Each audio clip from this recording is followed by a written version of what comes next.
You ask Tiger to solve. This deals with linear equations with one unknown. The final result is y equals -15. Let's solve it step by step. Isolate the y. Multiply both sides by 5. Group like terms. Multiply the coefficients.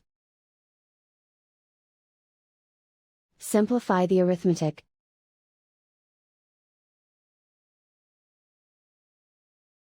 Convert the y into a positive number. Multiply both sides by -1.